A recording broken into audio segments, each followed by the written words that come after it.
नीलू, तुम कहीं नहीं जाओगी, घर में रहो और अपना घर संभालो। मायके को यूं ही लोग पराया नहीं कहते हैं। तुम भूल रही हो कि तुम कई साल पहले ही वहां से विदा हो चुकी हो, पर तुम हो कि मानने के लिए तैयार ही नहीं हो रही हो। अब बस इस मुद्दे पर मैं दोबारा कोई बात नहीं करना चाहता। तुम मायके नहीं जाओगी, मतलब आप कभी नहीं जाओगी। मनोज अपनी पत्नी नीलू से कहता है। नीलू अपनी आंखों में आंसू लिए बोली, क्यों क्यों मैं अपने मायके नहीं जा सकती? पहले तो आप खुद मुझे मेरे मायके छोड़ने जाया करते थे। आज तक तो कभी मना नहीं किया, फिर आज ऐसा क्या हो गया जो आप मुझे मायके नहीं जाने देना चाहते? सुन रही है ना माँ जी, ये क्या कह रही हैं? कहते कहते नीलू उदास हो गई। वहीं खड़ी सुमन जी के लिए भी ये बड़ा अजीब था। अपने शांत स्वभाव बेटे को आज पहली बार अपनी पत्नी को रोकते टोकते हुए देखा। मनोज बोला, आज मैं माँ की भी नहीं सुनूंगा, मेरा फैसला आखिरी फैसला होगा। मनोज के जवाब पर सुमन जी भी खामोश हो गई और चुपचाप अपने कमरे में चली गई, क्योंकि वो जानती थी कि मनोज क्यों मना कर रहा है।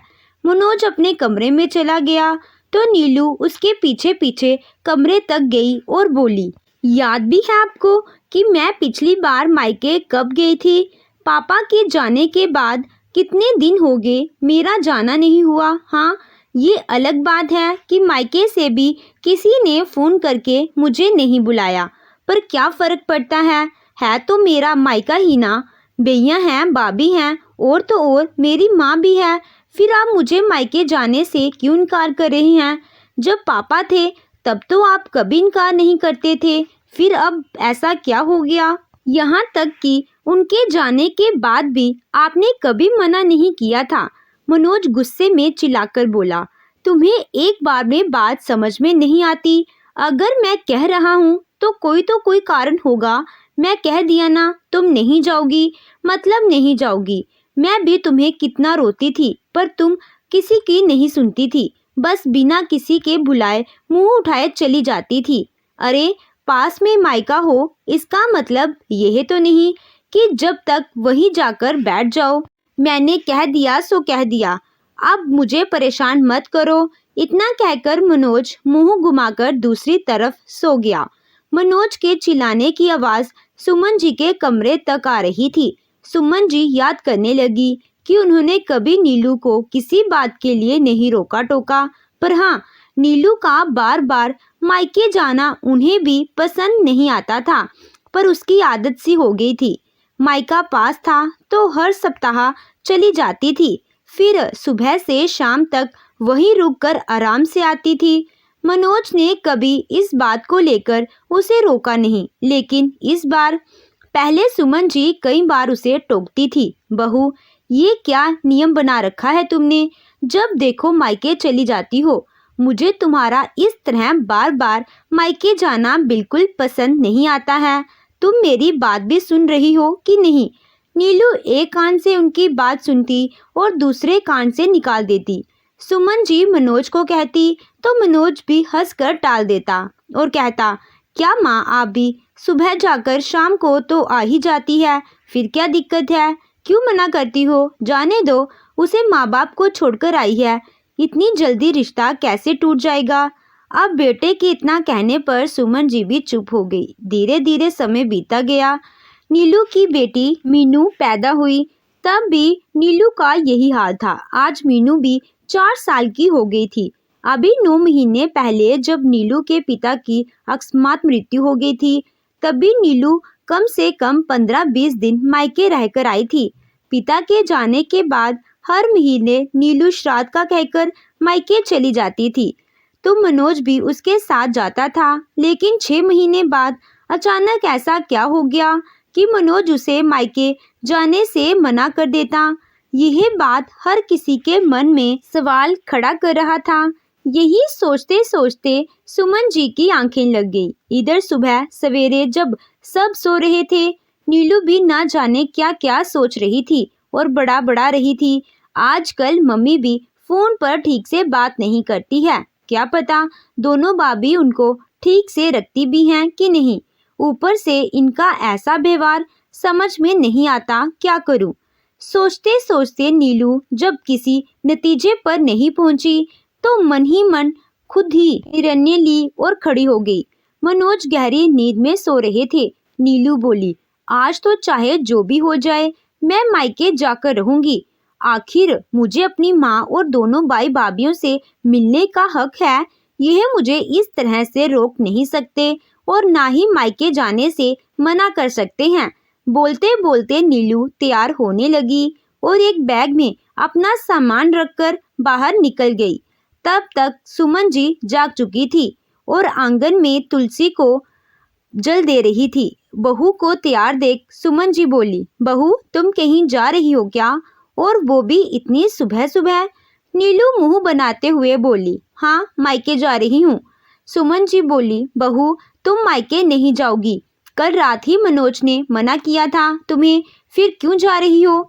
अगर वो मना कर रहा है तो किसी कारण से कर रहा होगा, ऐसा मत करो बहू। क्यों घर में परेशानियों को न्योता दे रही हो। सुमन जी की बात को सुनकर नीलू गुस्से में बोली, माँ जी 6 महीने पहले मेरी मम्मी पर दुखों का पहाड़ टूटा था। उन्होंने अपना जीवन साथी खोया है। हम लोग उसकी भरपाई नहीं कर सकते हैं, लेकिन कम से कम मैं अपनी मम्मी से मिलकर तो आ ही सकती हूँ। उन्हें थोड़ी तसल्ली तो दे सकती हूँ। बेटी हूँ उनकी, क्या इतना सा भी नहीं कर सकती, या मेरा हक नहीं।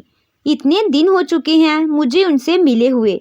हर बार आप लोग कुछ ना कुछ बहाना करके मना कर देते हो। ना जाने 6 महीने से मुझे आप लोग वहां जाने क्यों नहीं देते हैं। आखिर कारण क्या है। खैर छोड़िए, जो भी कारण हो, पर मैं आज तो जाकर ही रहूंगी और मुझे कोई नहीं रोक सकता, कह देती हूँ। सुमन जी एक माँ की भांति कड़क हो गई और बोली, बहू इतनी जिद अच्छी नहीं होती। मनोज ने मना किया है ना, चुपचाप से घर पर रहो। मैं कुछ कहती नहीं, इसका मतलब ये नहीं कि तुम मेरे साथ इस तरह से बात करो। भूलो मत, मैं तुम्हारी सास हूँ, जिसने आज तक माँ बनकर ही तुम्हें प्यार दिया है। तो मेरी बात मानो और चुपचाप अपने कमरे में जाओ। सुबह सुबह फालतू का बखेड़ा खड़ा कर दिया है। नीलू जिद पर अड़ गई और बोली, नहीं मैं अंदर नहीं जाऊंगी, बल्कि आज तो मैं मायके जाकर रहूंगी। देखती हूँ मुझे कौन रोकता है। इतना कहते हुए वो तेज कदमों से घर से बाहर निकल गई। सुमन जी के समझ में नहीं आ रहा था कि आखिर वह करे तो क्या। वह जल्दी जल्दी मनोज के कमरे में गई और बोली, मनोज उठो बेटा, देखो बहुत जबरदस्ती मायके चली गई है। मैंने उसे रोकने की बहुत कोशिश की पर वो रुकी नहीं। मनोज बोला, अब चली गई है तो क्या ही कर सकते हैं। ठीक है, मैं देखता हूँ क्या कर सकता हूँ। माँ मैं तो बस उसे दुख और तकलीफ से दूर रखना चाहता था, पर वो खुद ही आग में कूदना चाहती है, तो इसमें कोई क्या कर सकता है। इतना कहकर वो कमरे से बाहर निकल गया और सोचने लगा। इधर कुछ घंटे बाद नीलू अपने मायके पहुंची, लेकिन घर पर ताला लगा हुआ था। उसने अपनी माँ को फोन लगाया पर माँ ने फोन नहीं उठाया। भाई भाभी को भी फोन लगाती रही पर उन लोगों ने फोन काट दिया। नीलू परेशान थी कि आखिर बात क्या है। तभी वहीं पास में रहने वाले बोला चाचा जी की नजर नीलू पर पड़ी और उसे आवाज लगाकर बोले, अरे नीलू बिटिया, वहाँ क्या कर रही हो। तुम्हारा घर खाली है, वहाँ कोई नहीं है। इधर आओ, हमारे पास आ जाओ, बहुत धूप है, तबीयत खराब हो जाएगी तुम्हारी। चाची जी की बात सुनकर नीलू उनके घर चली गई। जब वहां गई तो चाचा जी ने चाय नाश्ता परोसते हुए कहा, अरे नीलू बेटा, आज तुम बहुत दिनों बाद आई, और बताओ बाल बच्चे कैसे हैं। और हाँ, तुम्हारी सास की तबीयत अब कैसी है। बड़ा दुख हुआ सुनकर, बताओ कैसी है। बोला चाचा की बात सुनकर नीलू हैरान हो गई और आश्चर्य में उन्हें देखते हुए बोली, क्या, मैं समझी नहीं चाचा जी, आप क्या बोल रहे हैं। बोला चाचा नीलू को समझाते हुए बोले, अरे तेरी सास के बारे में पूछ रहा हूँ, जो आंगन में फिसल कर गिर गई थी ना, इसीलिए तो तू इतने दिनों से यहाँ नहीं आ रही थी, इसी बारे में पूछ रहा हूँ। अब तुम्हारी सास कैसी हैं, ठीक तो है ना। अब बेटा तुम्हारे बाबूजी तो रहे नहीं, वरना उनसे हाल चाल ले लिया करता था। अब पड़ोसी होकर तुम्हारे घर जाता तो शायद तुम्हारे भाइयों को हमारा वहां जाना अच्छा नहीं लगता। तो उनकी बात सुनकर नीलू हक्की बक्की रह गई और सोचने लगी, भला उसकी सास को कब चोट लगी और कब वो फिसल कर गिर गई थी। उसने कहा, चाचा जी, आपको किसने कहा कि मेरी सास को चोट लग गई है? बोला चाचा बोले, अरे तेरी चाची बता रही थी। सुनती हो कमला, नीलू आई है। नीलू को हैरान देखकर कमला चाची बोली, अरे 6 महीने पहले जब रात का सारा काम खत्म हुआ था, उसके 2 दिन बाद ही तो तुम्हारे घर और प्रॉपर्टी का बंटवारा हो रहा था और उन पेपरों पर तुम्हारे भी साइन चाहिए थे। उस समय तुम्हारे भाइयों ने ही बताया था कि तुम्हारी सास आंगन में फिसल कर गिर गई और उनके कमर में चोट आई है, इसीलिए तुम नहीं आ पाओगी। चाचा जी झट से बोले, हाँ, हमने तो कहा भी था कि हम मिलाते हैं, लेकिन उन्होंने कहा कि नीलू पर वैसे ही काम का बोझ रहता है, ऐसे में वहां जाने से उसे और परेशानी होगी, इसीलिए हम नहीं आए। बेटा, प्रॉपर्टी का बंटवारा ये कब हुआ? नीलू हैरानी से बोली। चाचा जी बोले, क्या तुम्हें इसके बारे में पता नहीं? चाचा जी की बात सुनकर नीलू का दिमाग घूम गया। तभी चाची बोली, पर एक बात मुझे समझ में नहीं आई। नीलू, तुमने अपने पिता की प्रॉपर्टी पर अपना हिस्सा क्यों छोड़ दिया?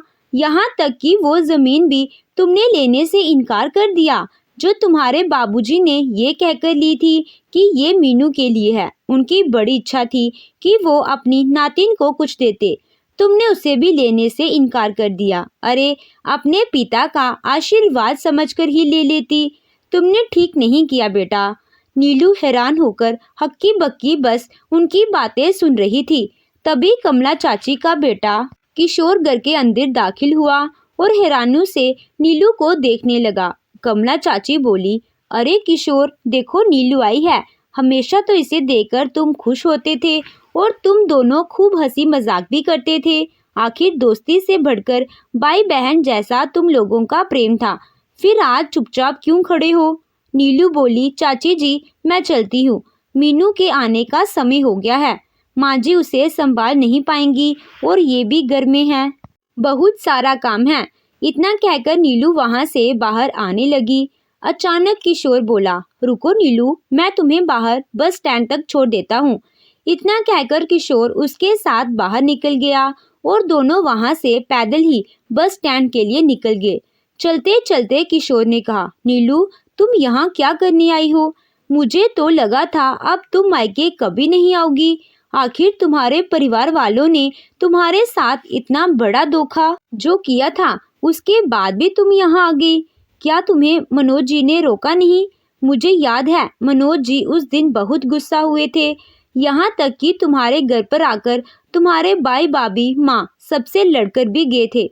विश्वास नहीं होता, आखिर तुम्हारा जीते जी तुम्हारे परिवार वालों ने तुम्हें मृत कैसे घोषित कर दिया और कहा तो कहा तुम्हारे डेथ सर्टिफिकेट भी बनवा कर ले आए। छी छी, बहुत गंदा काम किया उन लोगों ने। सच्ची कहा है किसी ने, बेटी, जिस दिन माँ के मन से उतर जाए उसी दिन वो सही मायने में पराई हो जाती है। फिर तुम यहाँ क्यों आई? मुझे तो अभी भी यकीन नहीं हो रहा कि चाची ने भी उनके साथ दिया अपनी ही बेटी को। कहते कहते किशोर चुप हो गया।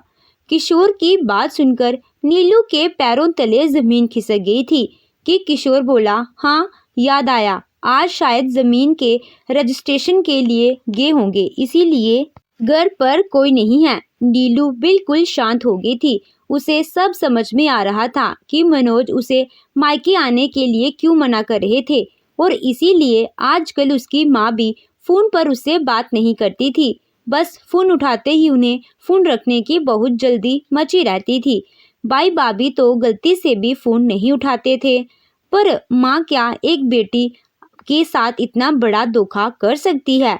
नीलू रोते हुए बोली, किशोर, बचपन से सुनती आ रही हूँ, पूत कपूत होते हैं पर माँ कुमाता नहीं होती, पर यहाँ तो मेरी माँ ने ही मेरा अस्तित्व मिटा दिया। कहते कहते वो रोने लगी।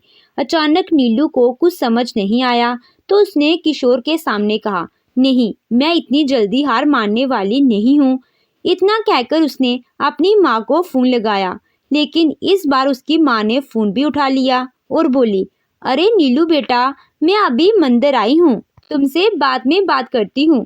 कहकर फ़ोन रखना ही वाली थी कि नीलू ने कहा, मम्मी, मंदिर होना तो अपनी मरी हुई बेटी की आत्मा की शांति के लिए भी पूजा ज़रूर करवा देना, क्योंकि अगर नहीं करवाओगी तो मेरी आत्मा भटकती रहेगी, और अगर गलती से मुक्ति मिल गई तो सोचो, बाबूजी के पास जाकर जब मैं यह सारी बात बताऊंगी तो उन्हें कैसा लगेगा। सुनते ही कुछ पल के लिए नीलू की माँ बिल्कुल शांत हो गई। फिर जब दोनों तरफ ही मौन हो गया तो उसकी माँ बोली, देखो बेटा, मैं मेरे दोनों बेटे के नाम में प्रॉपर्टी कर रही हूँ। आखिर तुझे प्रॉपर्टी देने का क्या फ़ायदा? प्रॉपर्टी तो तेरे साथ तेरे ससुराल वालों की हो जाएगी। आगे चलकर तेरे भाइयों के, तेरे बच्चों की शादी में नेक तो देना ही पड़ेगा ना। ऊपर से मेरी सारी जिम्मेदारी भी तो मेरे बेटे ही उठाएंगे। फिर जायदाद में तुम्हें हिस्सा क्यों मिले, समझ सकती हो तुम। पर तुम फिक्र मत करो, तुम्हें मैं कुछ ना कुछ ज़रूर दूंगी। नीलू गुस्से में बोली, मुझे आपका कुछ भी नहीं चाहिए। आप रखिए अपनी प्रॉपर्टी। जिस माँ के लिए उसकी बेटी ही मर गई, उसकी प्रॉपर्टी का मैं क्या करूँगी? अरे, एक बेटी जिस दिन माँ के मन से उतर जाए उसी दिन वह पराई हो जाती है, और आपने मुझे पराया तो किया ही, साथ में इस दुनिया से मेरा अस्तित्व ही मिटा दिया। इतना कहकर नीलू ने फ़ोन रख दिया। उसके बाद फूट फूट कर वह वहीं रोने लगी। किशोर उसे चुप कराने की नाकामयाब कोशिश करता रहा। तभी मनोज वहां आ गया। मनोज को देखकर नीलू उसके गले लगकर खूब रोई। मनोज बोला, बस इसीलिए मैं तुम्हें यहाँ आने नहीं देना चाहता था।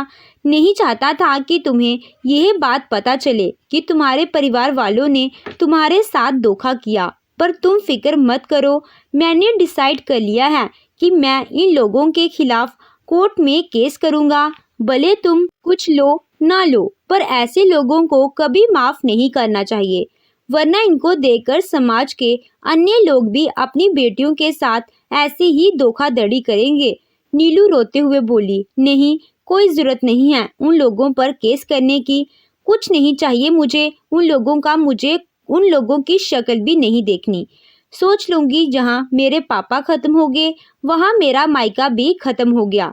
मेरे लिए तो मेरा पति, मेरी सास और मेरा परिवार ही काफी है। वहीं खड़ा किशोर बोला, नहीं नीलू, भले ही तुम्हें कुछ नहीं लेना हो, परंतु उन्हें सबक सिखाना बहुत जरूरी है। अगर चाचा जी जिंदा होते तो वह भी यही करते। तुम अपना हिस्सा वृद्ध लोगों को या अनाथ बच्चियों को दे दो, पर उनके हिस्से में अपने पिता और अपनी बेटी का हिस्सा मत जाने दो।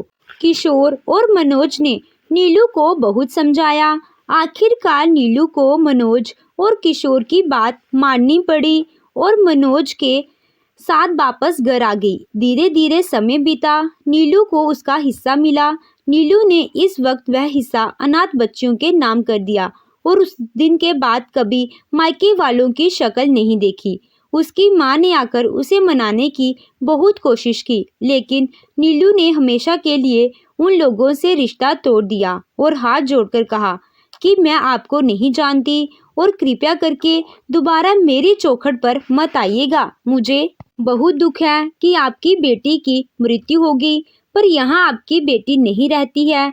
यहाँ सुमन जी की बहू और मनोज जी की पत्नी रहती है, तो आप यहाँ से जा सकती हैं। तो दोस्तों, आपको ये कहानी कैसी लगी कमेंट कर ज़रूर बताइएगा। कहानी अच्छी लगी हो तो वीडियो को लाइक कीजिएगा। चैनल पे नए हो तो चैनल को सब्सक्राइब कीजिएगा। Thank you.